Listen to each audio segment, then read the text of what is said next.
一艘行驶在北极之巅的美国阿利伯克驱逐舰莫名被几架武装直升机突然袭击，舰长果断发射干扰弹，并进行有效还击。12.7毫米口径的加特林以每秒99发的速度射击，在主炮加持下，直升机就是以卵击石，很快就被一一歼灭。与此同时，同行在冰川上提取毒株的2位生物学家就没有那么幸运了。虽然最后在舰员的保护下击毙了敌人，但也受了点轻伤。舰长从俘虏口中得知，事情远没这么简单。于是他找到女生物学家质问，这只箱子里到底装了什么？很明显，这些人都是奔着他们来。在舰长的逼迫下，女博士说出了实情。原来在7个月前，一种前所未有的病毒在埃国传播，迅速蔓延至全国，只要感染的人都会死去，无一幸免。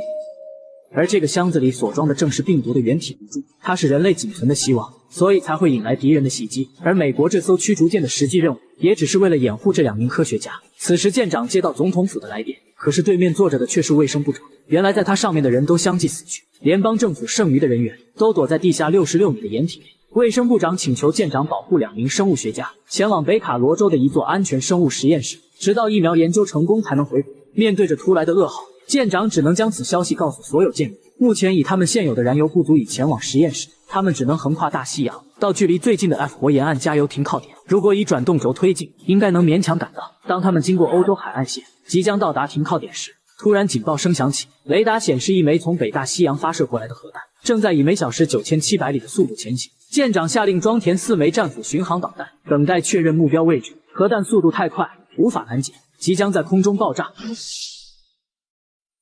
爆炸产生的电磁波损坏了发电机，导致引擎无法转动，实验室失去负压。为了让病毒原体毒株保持在5摄氏度的温度，他们必须重启引擎，否则后果不堪设想。重要时刻还得看舰长。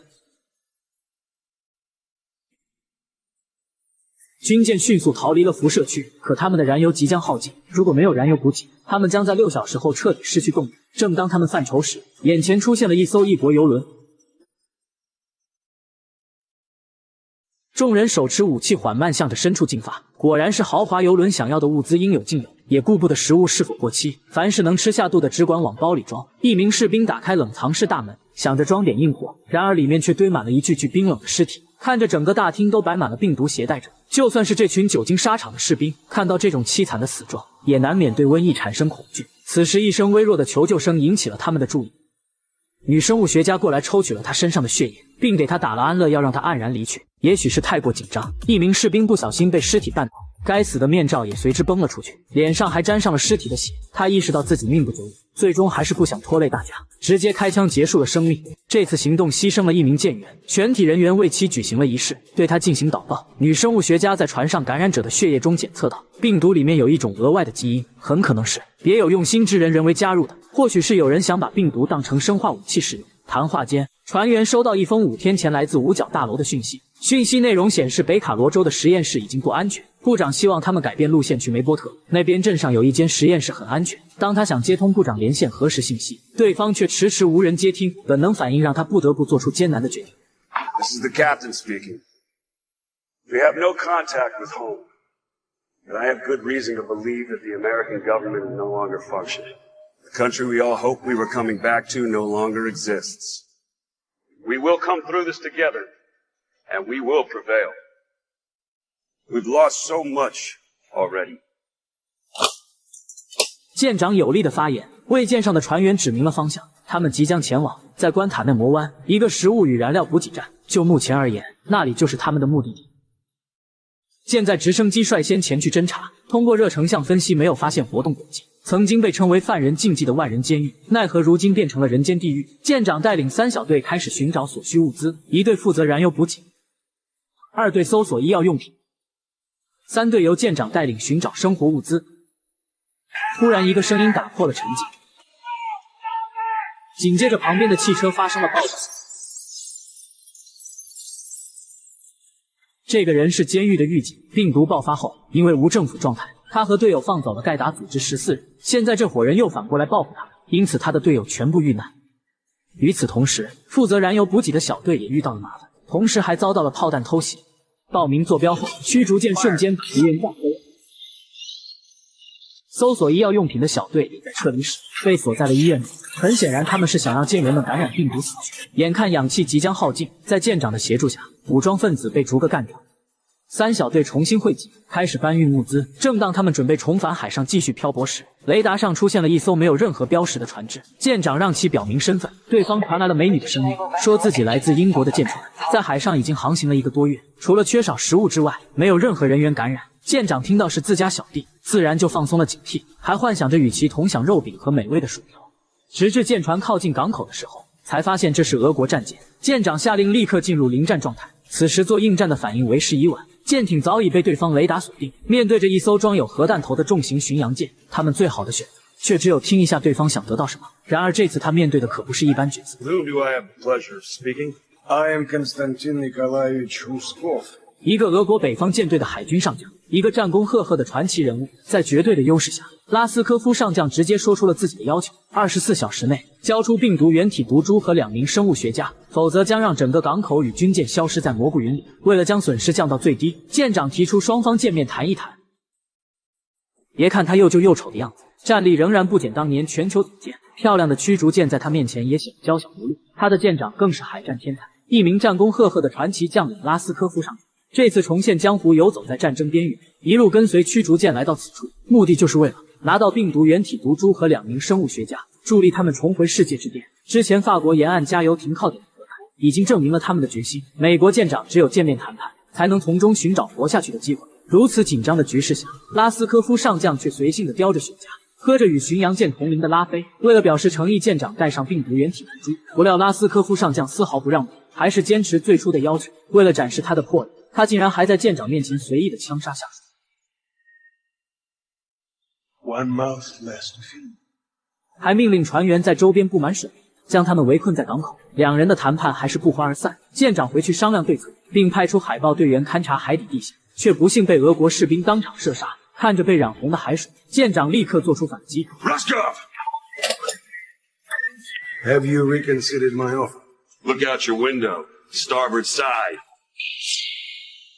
面对着2败俱伤的选择，拉斯科夫做出了让步。海豹队员的牺牲让他们了解到这条路可以逃走，前提条件是要把海底的珊瑚炸掉，否则舰艇容易搁浅。夜里凭借着夜色，舰长让船员假扮成生物学家，乘坐着快艇驶向俄国军舰，假意投诚。另一边将驱逐舰无线电关闭，并用锡箔纸以假乱真代替军舰位置，以备在逃跑时被敌军发现。看着雷达上的红点，上将并没有意识到自己已经上船。就在快艇即将靠近敌舰时，2名船员启动了炸弹，并跳进水里。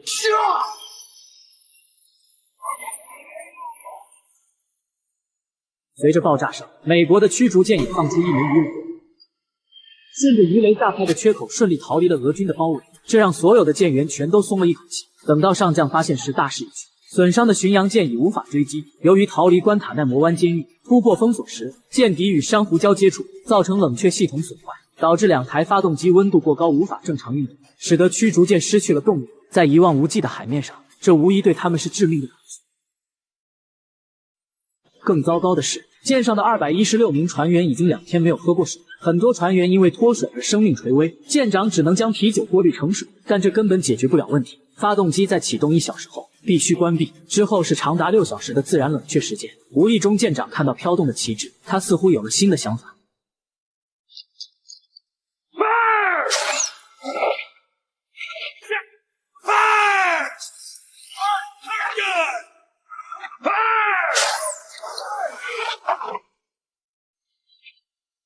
试图利用风的力量拖动的舰艇缓慢前行。如果再找不到淡水，他们一样会葬身深海。舰长还让船员发出了求救信号。This is USS Nathan James, hailing any vessel in our vicinity.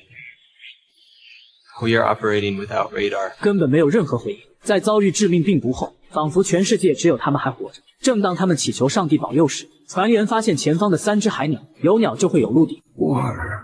We made it. 他们幸运地在小岛上找到了淡水，还在小岛上尽情狂欢了一夜。第2天，轮机长告诉舰长，冷却系统已经恢复，于是他们开足马力向目的地前进。当他们到达目的地后，舰长带着小队在岛上却遭到了意外，一个抱着小孩的妇女走了出来。Masks! No masks! 紧接着，一群感染者蜂拥走向他们寻求帮助。显然，这个地方已经遭到病毒的侵袭。看着眼前的感染者的哀嚎与求助，他们眼睁睁的只能逃离。舰长带领着舰员改变路线去小岛的上游继续寻找猴子。他们再次登岸，每个人都显得格外警惕。然而意外却再次发生，一个队友踩在了捕猎夹上，紧接着就被武装分子包围。小队被这伙人缴了械，很快他们被押送到一个神秘的营地。这里与下游不同，这里的人并没有被感染，但很明显，他们遭到了这些武装分子的压迫。武装分子给他们提供保护，阻止感染者入侵，居民们提供劳动力，供他们衣食住行。看似双方收益，实则欺压居民视为奴隶，仿佛回到殖民时代。船员被带到一名极度嚣张的人面前，这人应该就是他们的老大。舰长直接向他表明了身份，并告诉他岸边有一艘装有战斧导弹的驱逐舰，如果20小时以后舰员见不到他们归队，将会有200名海军找到这里，甚至会动用导弹将这里夷为平地。老大听后有所顾忌，于是乎他吩咐手下将受伤的队员带下去治疗，还邀请他们一起共进午餐。当他知道舰长的此行目的后，还为他们弄来10几只猴子。同座的还有一位曾经的市长，期间老大肆意轻薄市长的女儿，他却丝毫不敢吱声。面对着女儿的反抗，市长只能无力制止，受制于人的舰长也只能看在眼里，却无计可施。顾及到战斧导弹的威慑，老大还是决定放过他们，而市长的女儿却要被他们强行送到下游的感染区。暴脾气的大副出手制止，却被他们教训了一顿，并扣下了他们的武器及所有装备。One more thing. If you're thinking of sending drones or missiles, just want to remind you that the children will be sleeping in the tents with me. Starting here. 回去的路上，他们越想越憋屈，不希望丢下那些人狼狈离开。他们觉得应该回去拯救那个无辜的女孩，于是他们趁着夜色又返回了营地，徒手干掉了33名武装分子，并生擒了老大。舰长原本想饶他一死，却被积恨已久的市长从后面捅了腰子，小岛危机就此化解。当他们再次经过下游，看着那群人的眼睛，一群无法得到医治的百姓，只能痛苦地等待死神。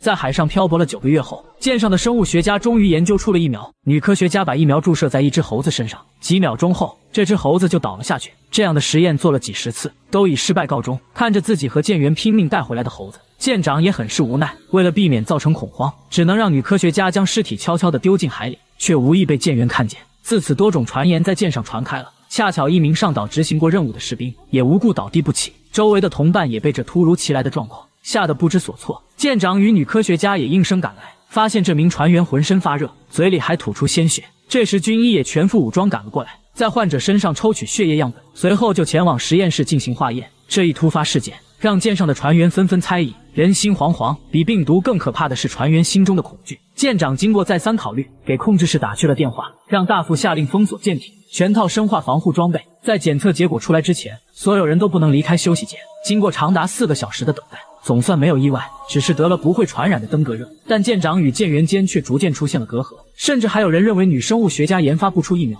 很有可能在抓猴子的时候把病毒给带到了舰上。更是有16名舰员联名要求退役回家，他们服役时间已经到期，如果不让他们下船，等同非法拘禁；如果同意，势必会有更多的舰员离去。无奈的舰长只能把真相告诉大家，并跟所有舰员表示诚恳的道歉，表示自己处理信息的方式欠妥，不应该隐瞒大家，还把监听到的信息放给大家听。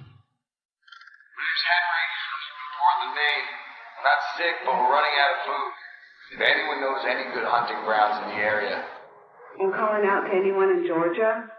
If you're healthy, there's a safe haven up in Dalton. 舰长还打开了舰舱的舱门，带着全体舰员参观科学家的实验室，希望以这样的方式让舰员知道科学家所做的贡献。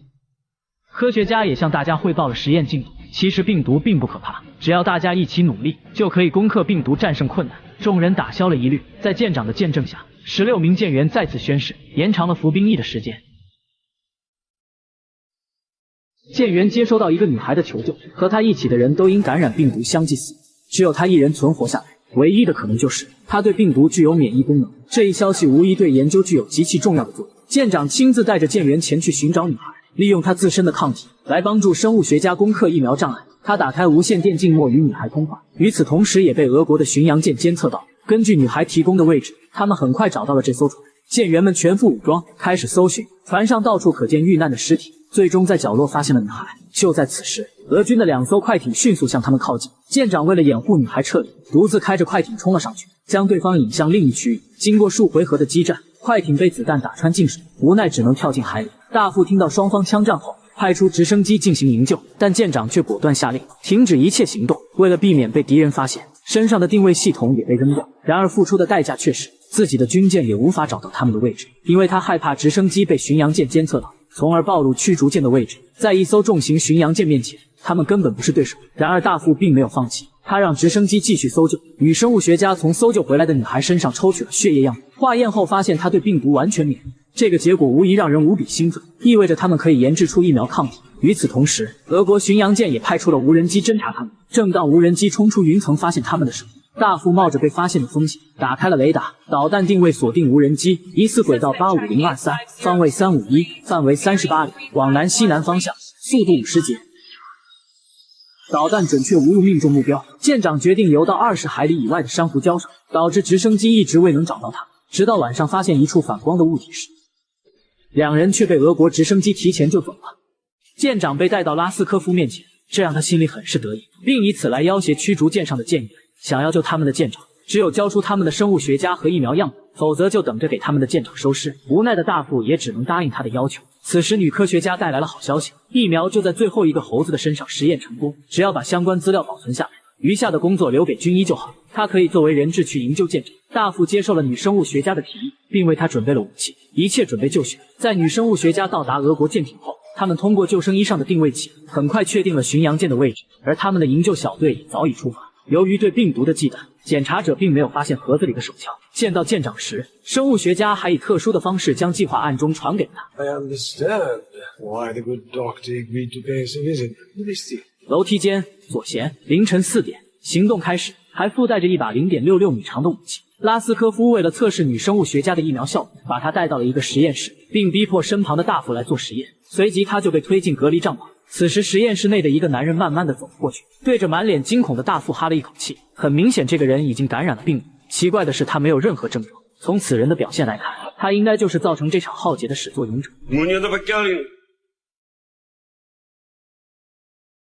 舰长按照指定时间来到了约定地点，营救小队也顺利登艇，并解决了武器室内的舰员。另一边的女生物学家拿出了藏在疫苗箱里的手枪，舰长带领小队也及时找到了他。此时拉斯科夫发现有人入侵了舰艇，但老练的他并没有拉响警报，而是让手下埋伏在出口。就在他们准备开门时，舰长突然意识到蹊跷，按照常理警报早应该响起，事出反常必有因，不出意外门口必有埋伏。于是他又带领小队从另一个出口撤退。不得不说2名舰长都是老狐狸。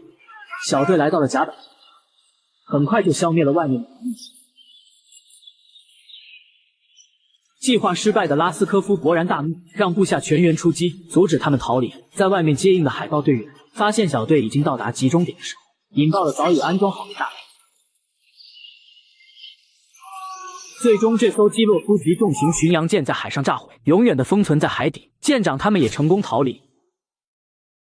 舰上的2名生物学家终于研制出了疫苗，现在他们要用疫苗在人身上做最后的测试。然而，注射到6个志愿者身上时，却意外的出现了意外。Kara? Doc! We got a problem! 先是一名女成员毫无意识的全身抽搐，紧接着休克过去，呼吸频率32，脉搏120。Kara, it's Rachel. Can you tell me how you're doing? Kara? 她烧到40度了，针扎进去了吗？静脉推注60毫克通力可。女生物学家凭借丰富的临床经验，卡拉才有惊无险度过危机。其余几个人也在8个小时后相继出现感染症状，有人背上布满红疹，不痛不痒；有人神志不清，出现幻觉，不断呼喊陌生名字，需要打镇定剂才安静下来。2名生物学家也是不知所措，不知哪里出现了问题。与此同时，另一名成员也鼻孔出血，昏迷了过去。最终，这名成员还是没有抢救过来。原本信心满满的女生物学家也只能坐在角落无比的自责，因为自己的失误已经害死了1名舰员。看着其他舰员的症状越来越严重，脸上出现了红疹，鼻子也开始流血，有的也逐渐失去意识。舰长也对此次实验失去了信心，他让大副通知其他舰员过来与他们道别。就在另一名生物学家准备给他们注射吗啡减轻痛苦时，女生物学家冲了进来，她找到了问题所在。疫苗之所以无效，是因为病毒被注入了人类的基因，而自己在研究疫苗的时候却忽略最重要的元素，那就是从北极采取的病毒原体毒株。之后他使用原体毒株重新配置了疫苗，注射到志愿者身上。不出所料，经过几个小时的恢复，这些人都慢慢好转起来。舰长和女生物学家喜极而泣，紧紧地相拥在一起。接下来他们的首要任务就是要找到一个合适的地方，大批量生产疫苗。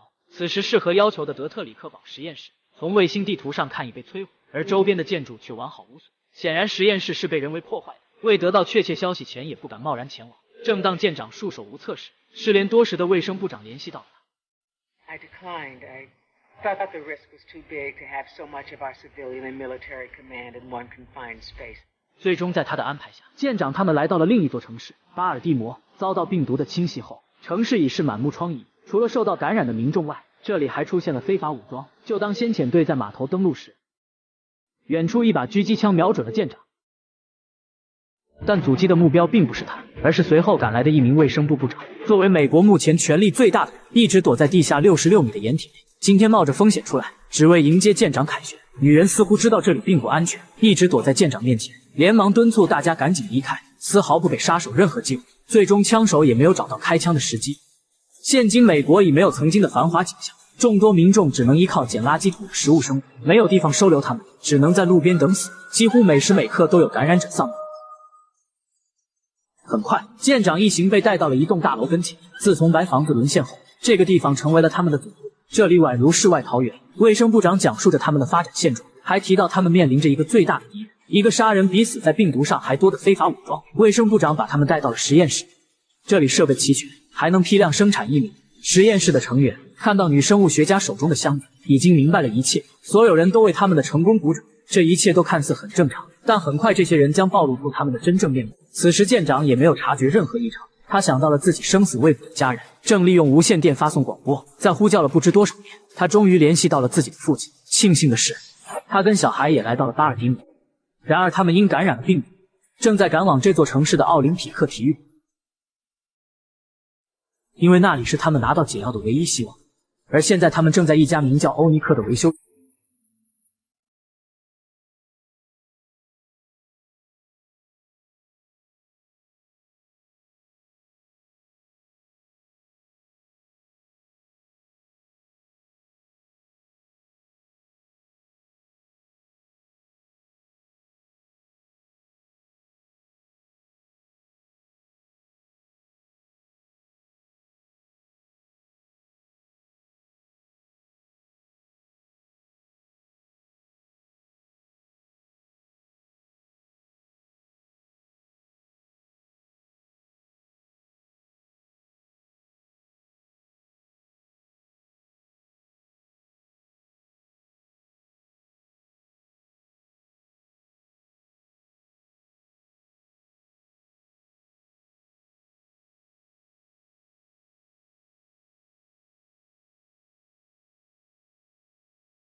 逐渐已经被当地警察控制。